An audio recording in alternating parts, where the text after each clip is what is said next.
大家好，又係 DK， 今日同大家介紹點樣做日式叉燒拉麵，內容非常豐富，包括咗點樣做日式叉燒啦、溫泉蛋啦，同埋係拉麵。咁我就借助咗 KitchenAid 幫我搓麵團嘅，咁省得花力氣去搓啦。咁一次過可以做好多，食剩又可以上雪櫃。湯底方面呢，咁啊悉隨尊便，你咩味自己喜歡自己較啦。咁啊呢個唔係重點。今日用嘅工具咧就係 KitchenAid 啦，大家唔好以為咧佢淨係愛嚟做呢個西式嘅意粉，其實咧佢亦都可以做呢個日式嘅拉麵嘅。咁依家同大家介紹個做法超級方便。咁我今日咧係做1人前嘅份量，個拉麵嘅重量大概120個 gram 左右。首先就係150個 gram 嘅中筋麵粉，75個 gram 嘅滾水，我哋要用啲鹽同埋蘇打粉嘅，1.5 gram 嘅鹽，1.5 gram 嘅蘇打粉，一個蛋黃，將鹽同蘇打粉咧倒入呢個溫水裏邊。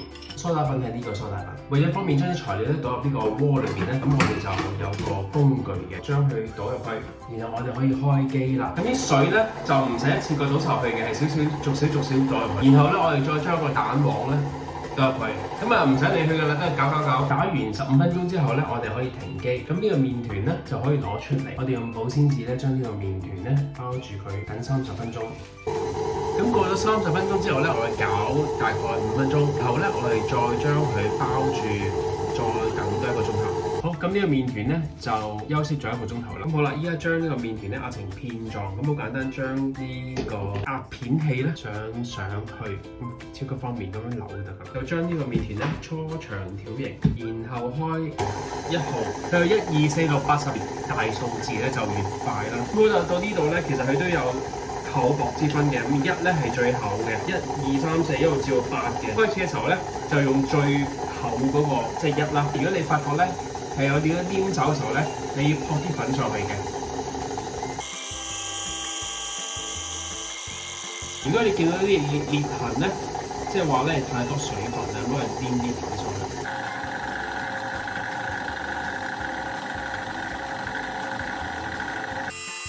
當你碌完幾次1之後咧，咁就可以呢個調校薄少少或者調校2啦。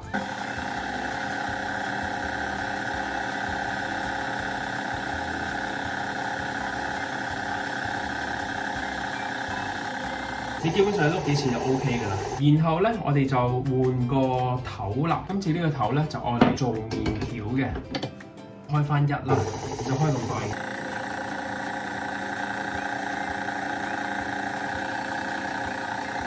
咁為咗唔想佢黏埋一齊咧，你要撲啲粉上去嘅。好，呢個就係日式拉麵1人份量。依家介紹做日式叉燒嘅材料：豬腩肉啦，個京葱、薑、蒜頭。調味料方面咧，我哋需要日式嘅料理酒啦，日式嘅濃味醬油、味淋、中國嘅老抽、砂糖。工具方面咧，我哋需要全面繩，因為一陣間咧我哋需要佢哋綁住個豬腩嘅。豬腩肉買翻嚟第一件事咧就起咗個皮先，個係新鮮嘅豬腩肉。如果係冰嘅豬腩肉咧，就容易啲起皮。豬腩咧係好厚，可以將佢1分為2嘅，可以做2個小卷，每一邊咧將佢捲成一個圓形。我哋唔可以即刻用繩綁嘅，我哋要將佢咧雪落雪櫃咧定一定型先，咁啊容易啲綁嘅。陣間用保鮮紙將佢咧幫住包好，放落雪櫃2個鐘頭，等佢定咗型，跟住我哋先至再進行另一個動作。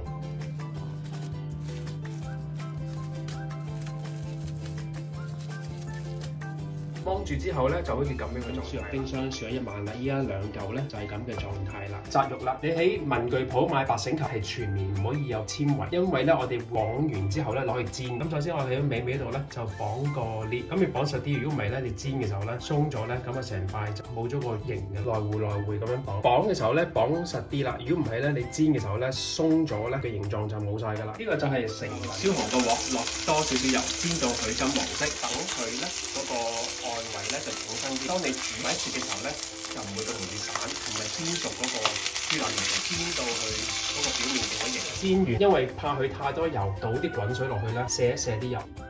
你記住沖嘅時候咧用熱水，如果你用凍水嘅時候咧，啲油就會停埋一嚿，去唔到呢個叉燒醬汁材料。薑咧，我哋要拍咗佢啦；蒜頭咧，我哋都要拍咗佢。京葱嘅頭唔好嘥咗佢啦，我嚟熬汁。我哋有蒜頭35 gram， 薑10 gram， 京葱頭尾唔好嘥咗，攞埋嚟熬呢個叉燒汁。咁呢個叉燒醬汁咧，我哋需要1000個 ml 嘅水，75 ml 味淋，日本濃味醬油350 ml 啦，老抽咧少許，大概10 ml 左右，日本料理酒15 ml， 糖125 gram。煮滾啦，將個叉燒放落去。我哋要準備一塊石子，咁石子上面咧，我哋要戒幾刀等佢疏疏氣，就鋪上面。咁啊，作用就係咧，將嗰個叉燒咧按住，咁佢唔使浮上面咧。如果浮上面嘅時候咧，就煮得唔均勻嘅啦。咁你將石子放上去之後咧，你又可以閂細個火啦。咁我依家煮咗個半鐘頭，咁就唔好即刻切，倒出嚟之後咧，等佢凍咗之後定咗型先切，咁就唔會咁容易散開。攤凍咗先切咧，就容易啲切。薄身厚身視乎自己喜歡。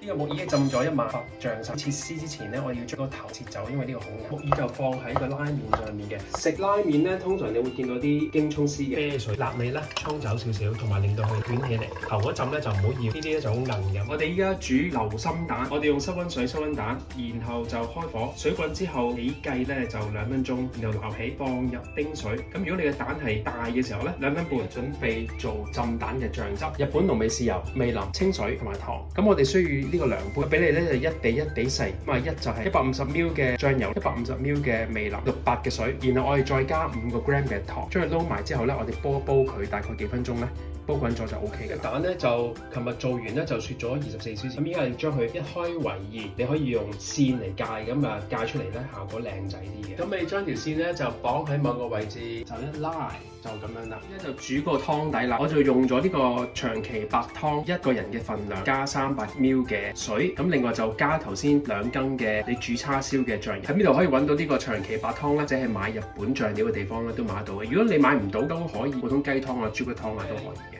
咁你就等佢滾，然後跟住自己試味。咁我頭先試過咧，個味道唔夠濃郁，建議1對2，即係1包加200個 ml 嘅水。落麵啦，水煲滾咗之後咧，就放麵入嘅時候咧，要即刻整散佢嘅，如果咁黐埋一齊。煮咗大概2至3分鐘，有啲人中意過水。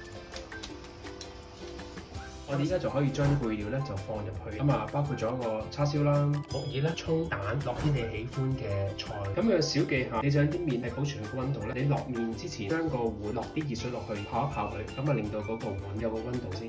我哋嘅成品就完成咗啦。係啦，呢個自製豬骨拉麵完成啦，等我試食一下。いただきます。